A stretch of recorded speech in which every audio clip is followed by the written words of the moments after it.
పంట పొలాల్లోకి వెళ్ళిపోతుంది ఆ కాలువ, ఆ నీళ్లు. దానివల్ల అదే భూమిలోకి ఇంకిపోయి అదే మనం ధాన్యం కూడా తింటా ఉన్నాం. దానివల్ల ఒళ్ళు కూడా పారైపోతుంది, క్యాన్సరస్ అవుతుంది అనేది. సో నేను పెట్టుకుంది ఏంటంటే, మనకి చాలా ఈ అభివృద్ధితో పాటు మనకు కావాల్సింది ఖచ్చితంగా పర్యావరణ పరిరక్షణ కావాల్సిందే మనకి. దాంట్లో నేను ఎక్కడ కాంప్రమైజ్ అవ్వట్లేదు. దాన్ని ఎక్కడా కూడా నేను మిమ్మల్ని వంచాలని కూడా నేను ప్రయత్నం చేయట్లా. నాకు మీకు కుదరినప్పుడు నేను రాజకీయాలు వదిలేసి వెళ్ళిపోతాను తప్ప, నేను మీ న్యాయం చేయలేనప్పుడు నేను కూర్చోబెట్టి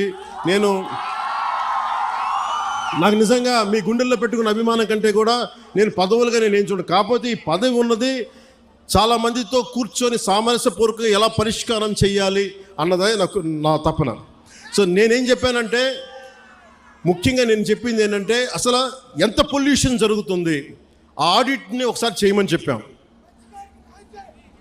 ఆడిట్ చేద్దాం, అసలు ఎంత కాలుష్యం ఉందనేది చెప్తే అందరూ అడిగారు. జగన్మోహన్ గారు మొత్తం సంఘాల నాయకులందరితో మాట్లాడి, అక్కడ ఉన్న యువతతో కూడా మాట్లాడి, ఈరోజు దాదాపు 100 మంది పైగా వచ్చారు. వాళ్ళందరితో మాట్లాడి మీ ప్రతినిధులుగా మేము అడిగింది ఏంటంటే, జగన్మోహన్ గారు, కలెక్టర్ గారు, కనీసం మాకు 100 days టైం ఉంటే దీని మీద యాక్షన్ ప్లాన్ చేద్దామని ఒకసారి, అంటే ఎలా చేద్దాం దీనికి సంబంధించి.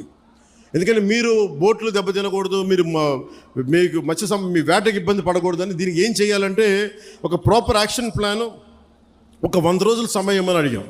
సో మిమ్మల్ని కూడా నేను ప్రతిపాదిస్తుంది, మిమ్మల్ని అభ్యర్థిస్తుంది, మీ అందరినీ వేడుకుంటుంది. మాకు కనీసం ఒక 100 రోజుల సమయం కనుక మీరు ఇస్తే దీనికి ఒక రోడ్ మ్యాప్, ఒక ప్లాన్ క్రియేట్ చేసి మీ ముందు పెట్టి, మీ అందరి అనుమతితోటే మనకి ఉపాధి అవకాశాలు ఉంటూనే మనకి కాలుష్యాన్ని ఎలా నివారించాలి అన్న దాని మీద నా ప్రణాళికకి నాకు కనీసం ఒక 100 రోజుల సమయం కావాలి. ఆ 100 రోజుల సమయాన్ని మిమ్మల్ని ఇమ్మని నేను ఆర్థించడానికే నేను ఈరోజు మీ ముందుకు వచ్చాను.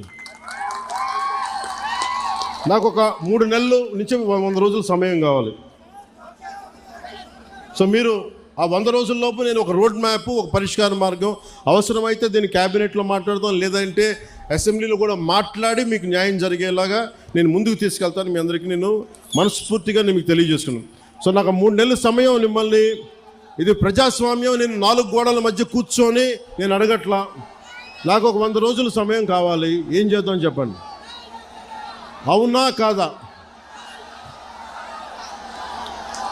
100 రోజులు సమయం ఇస్తున్నారా? నాకు ఇస్తున్నారా? 100 రోజుల సమయం ఇస్తున్నారా లేదా నాకు చెప్పాలి. అలా కుదరదు నాకు. ఎందుకు చెప్తా, మీరు 100 రోజుల సమయం ఇవ్వకపోతే, మీరు 100 రోజుల సమయం ప్రాక్టికల్గా మీరు ఆలోచించండి. 100 రోజుల సమయం ఇవ్వకపోతే, ఎందుకంటే రాత్రికి రాత్రి పొల్యూషన్ ఏం జరుగుతుందో మనం ఆడిట్ చేయడానికి కూడా చాలా టైం పడుతుంది. ఆడిట్ చేసిన తర్వాత వ్యర్థాలు ఉన్నాయి అంటే వీళ్ళకి ఎందువల్ల వ్యర్థాలని విడుదల చేస్తున్నారు. ఎందుకంటే మీరు 4 రోజులు ధర్నా చేస్తే 5వ రోజు పరిష్కారం నిజంగా రాదు. ఎందుకంటే దీని వెనక చాలా ఉన్నాయి. పరిశ్రమలు మనం ఇచ్చింది కాదు, వైసీపీ నాయకులు ఇచ్చింది. వైసీపీ నాయకులు ఇచ్చిన పరిశ్రమలు మన కూటమి ప్రభుత్వం వచ్చిన తర్వాత వచ్చిన పరిశ్రమలు కాదు. సో అందుకని అలా అని చెప్పి వాళ్ళలాగా భయపెట్టి, పారిశ్రామికవేత్తలను భయపెట్టి పారిపోతే అది దేశపరంగా ఇంకోలాంటి సంకేతాలు వెళ్తాయి, అదో ఇంకో సమస్య ప్రారంభమవుద్ది. సో మేము ఆలోచిస్తుంది వయా మీడియాగా మధ్యలో పొల్యూషన్ రాకుండా, మన మత్స్య సంపద చనిపోకుండా ఎలాంటి పరిష్కారం వెతకాలి. అలాగే ఓఎన్జీసీ వాళ్ళు మనకి కొంత కాంపెన్సేషన్ పే చేస్తూ ఉన్నారు, ప్రతి నెలకైనా అడుగుతూ ఉన్నారు. అది మేము పెట్టే ప్రతిపాదన కలెక్టర్ గారితో, సంబంధిత మంత్రివర్గంతో మేము అడుగుతుంది. ఎక్కడైతే ఎఫెక్ట్ అవుతూ ఉన్నారో వాళ్ళకి సంబంధించి ఆ పరిశ్రమలు కానీ పారిశ్రామిక యాజమాన్యంతో మాట్లాడి వాళ్ళు ఎంతవరకు చేయగలరు, ఒకళ్ళు కాంపెన్సేషన్ ఇవ్వగలరా, నెలకి ఇవ్వగలరా, లేదంటే 1 time సెటిల్మెంట్ చేయగలరా, ఇవన్నీ మాట్లాడాల్సిన అవసరం ఉంది, మాట్లాడాల్సిన పరిస్థితి ఉంది. అది మీకు అంటే ఇవన్నీ చేయడానికి నాకు కనీసం ఒక 3 నెలలు సమయం కావాలి. 3 నెలల సమయం తర్వాత ఖచ్చితంగా ఒక పరిష్కార మార్గానికి తీసుకొచ్చి, ఇది ఎందుకంటే పిఠాపురం మోడల్, ఈ పొల్యూషన్ మోడల్ రాష్ట్రం అంతా అప్పీల్ అవుతుంది, అప్లై చేయాల్సిన పరిస్థితులు వస్తూ ఉన్నాయి. ఎందుకంటే పరిశ్రమలు రావాలి. ఉదాహరణకి మీకు భీమవరం దగ్గర ఆక్వా పార్క్ ఉంది. ఆక్వా పార్క్ పెడితే ఏం జరిగింది, అక్కడ కూర్చోబెట్టి రాత్రి గొడవలైనవి. కానీ ఆక్వా పార్క్ పోలీసులు ఛార్జ్ చేశారు, కేసులు పెట్టారు, కానీ పరిష్కారం దొరకలా. మనకు అలాంటి పరిస్థితులు రాకూడదు. నేను ఒకటే చెప్పాను, జనసేన నాయకులకు కావచ్చు, ఇంకే నాయకులకైనా కావచ్చు, ఎవరైనా సరే ఈ కాలుష్యాన్ని అర్థం చేసుకొని దీని మీద మీకు కథ చెప్పేవాళ్ళు కావాలంటే ఈ రోజుకి మీకు కూర్చోబెట్టి ఆకాశాన్ని తెప్పేస్తా, 3 రోజులు అయిపోతుంది సమస్య, నేను మాట చెప్పేయగలను. నేను మిమ్మల్ని కూర్చోబెట్టి మీ చేత చప్పట్లు కొట్టించుకొని వెళ్ళిపోగలను, కానీ ఏం చేయను.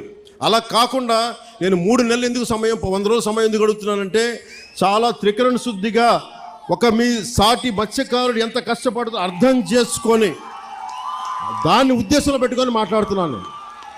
అందుకని మీకు ఒకటి చెప్తున్నాను, నిజం కురచ బొంకు పొడవు అంటారు. అంటే అబద్ధం చెప్పడానికి ఇంత చెప్తాం, అసలు మేమేం చేయగలం అని చెప్పట్లా. నిజం మీకు చేస్తానని చెప్తున్నా. మీకేం చెప్పాను, మీకు నిలబడతానంటే నిలబడతా. మీకు రోడ్డు ఇక్కడ ఉప్పాడ ప్రొటెక్షన్ వాళ్ళు చేస్తానంటే చేస్తాం. దాన్ని కూర్చోబెట్టి మీరు రేపు నుంచి ప్రతి గంటకి ఏమైంది డేటా అంటే అలా కుదరదు. మీకు నా టర్మ్లో, నా టెన్యూర్లో మీకు చేసి పెడతాను. ఉప్పాడ ప్రొటెక్షన్ వాల్ వచ్చి తీరుతుంది.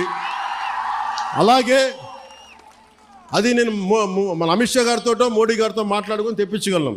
ఇది చాలామంది సంబంధించిన వ్యక్తులు, పారిశ్రామికవేత్తలు. దీనికి ఎందుకు 100 రోజులు అడుగుతున్నాను చెప్తా మీకు. అన్నీ నా చేతుల్లో లేవు. ఇండస్ట్రీస్ మినిస్టర్తో మాట్లాడాలి, ఫిషరీస్ మినిస్టర్తో మాట్లాడాలి, అలాగే కూర్చోబెట్టి మనకి ఏవైతే ఈ షిప్పింగ్ ఇండస్ట్రీ వాళ్ళతో మాట్లాడాలి. అలాగే మనం కూర్చోబెట్టి వాళ్ళు అడుగుతుంది ఇంకోటి ఏంటంటే, మాకు ఎంత డ్యామేజ్ జరుగుతుంది, వాస్తవాలు, దీని పొల్యూషన్ కంట్రోల్ బోర్డుతో కూర్చోవాలి. ఇవన్నీ కూర్చొని చేసే వరకు అందుకు నాకు చాలా కలెక్టర్ గారు కూడా మీకు షణ్మోహన్ గారు తెలుసు పాపం ఎంత కష్టపడి చేస్తూ ఉన్నారు మనందరి కోసం, పిఠాపురం అభివృద్ధి కోసం. మనం పాడా యాక్ట్ చేసాం, మనకి డెవలప్మెంట్ బోర్డు పెట్టాం పిఠాపురంకి. ఇన్ని సంవత్సరాలు ఎప్పుడు జరగల. అందుకని మీరు నా మీద నమ్మకం ఉంచి మీరు రోడ్ల మీదకి